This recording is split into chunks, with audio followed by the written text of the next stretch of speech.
तो ही गाइस कैसे आप सब, आई होप आप सब अच्छे होंगे। तो लास्ट वीडियो में हमने जो है क्लास 6 हिस्ट्री का चैप्टर 1 कर रहे थे, जिसका हमने जो है पार्ट 1 कंप्लीट किया था। आज इस वीडियो में हम पार्ट 2 में फुल चैप्टर कंप्लीट करने वाले हैं। तो चलिए टाइम वेस्ट ना करते हुए जल्दी से स्टार्ट करते हैं। तो हेडिंग रहने वाली है पुरातात्विक खोज का अध्ययन। तो पुरातात्विक खोज का अध्ययन हमें क्यों करना चाहिए, तो इससे पहले हमें सबसे पहले जानना होगा कि पुरातात्विद होते कौन हैं, जो कि इतिहास से रिलेटेड जितनी भी मिलने वाली जो जानकारियाँ हैं उनकी खोज करते हैं, उनका अध्ययन करते हैं और जो है हमें बताते हैं। तो उनके जो उन्होंने जो खोज की है उनका अध्ययन करना हमें क्यों चाहिए वो देखते हैं।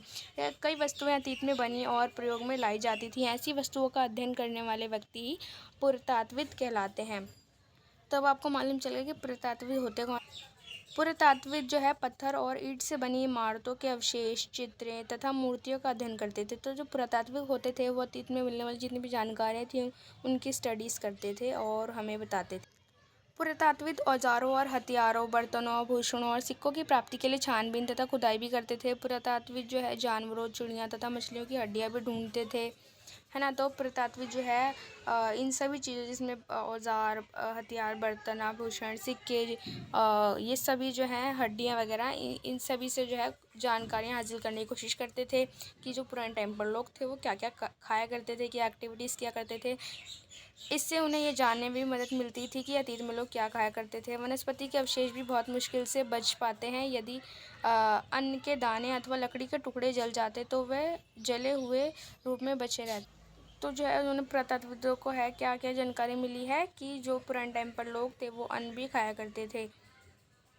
स्रोत के प्राप्त होते ही अतीत के बारे में पढ़ना बहुत ही रोचक हो जाता है, क्योंकि इन स्रोतों की सहायता से हम धीरे धीरे अतीत की पुनर्निर्माण कर पाते हैं। अतः इतिहासकार तथा पुरातात्विद जो होते हैं उन जासूसों की तरह हैं जो इन सभी स्रोतों का प्रयोग सुराग के रूप में कर अतीत को जानने की प्रयास करते हैं। तो जो पुरातात्विद होते हैं वो कैसे, हम उन्हें जासूस भी कह सकते हैं, क्योंकि वो सभी स्रोतों यानी कि सोर्सेज को ढूंढ निकालते हैं और जिन्हें पढ़ना बहुत ही रोचक होता है। तो नेक्स्ट हेडिंग है हमारा अतीत एक या अनेक। तो अब हमने देख लिया अतीत होता क्या है, हमें क्यों पढ़ना चाहिए, इससे हमें क्या क्या जानकारियाँ मिल सकती हैं, पुरातात्विद कौन होते हैं, पांडुलिपियाँ क्या होती हैं। अब हम देखेंगे कि अब हम कैसे मान लें कि हिस्ट्री जो है ये एक व्यक्ति इसने जो कह दी है वही है। अतीत के बारे में जो है सभी लोगों के अलग अलग जो है थॉट होते हैं, सभी लोग अलग अलग मानते हैं, अलग अलग जो पुरातात्विद हैं उनके अलग अलग खोजें हैं, वो अलग अलग विचार देते हैं। निष्कर्षों से ये स्पष्ट होता है कि अलग अलग समूह के लोगों के लिए इस अतीत के अलग अलग मायने थे। पशुपालक तथा कृषकों का जीवन राजाओं तथा रानियों के जीवन से तथा व्यापारियों का जीवन शिल्पकारों के जीवन से बहुत ही भिन्न था। तो हम देख सकते हैं कि हमें जो पुरातात्विद हैं उन्होंने जो खोजें की हैं उनसे हम एक चीज़ तो डिफ़ाइन कर सकते हैं कि पशुपालक और जो कृषक थे उनका जीवन जो है राजाओं, रानियों और व्यापारियों, शिल्पकारों से अलग था। यानी कि वो गरीब हुआ करते थे और राजा रानी अमीर हुआ करते थे।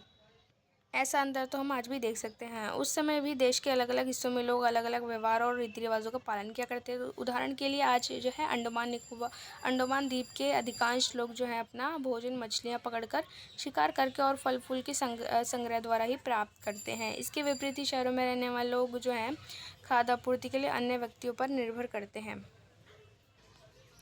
उस समय शासक अपनी विजयों का लेखा जोखा रखते थे। यही कारण है कि हम उन शासकों तथा उनके द्वारा लड़ी जाने वाली लड़ाइयों के बारे में भी काफ़ी कुछ जान पाते हैं।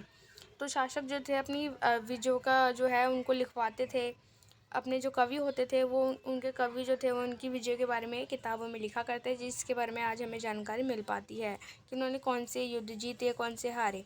जबकि शिकारी, मछुआरे, संग्राहक, कृषक अथवा आम आदमी जो है उनके कार्यों का लेखा जोखा नहीं मिलता है। यानी कि जो आम लोग हैं उनके बारे में हमें कोई जानकारी नहीं मिलती है। राजा जो थे वो केवल अपने बारे में ही लिखवाया करते थे अपने कवियों द्वारा।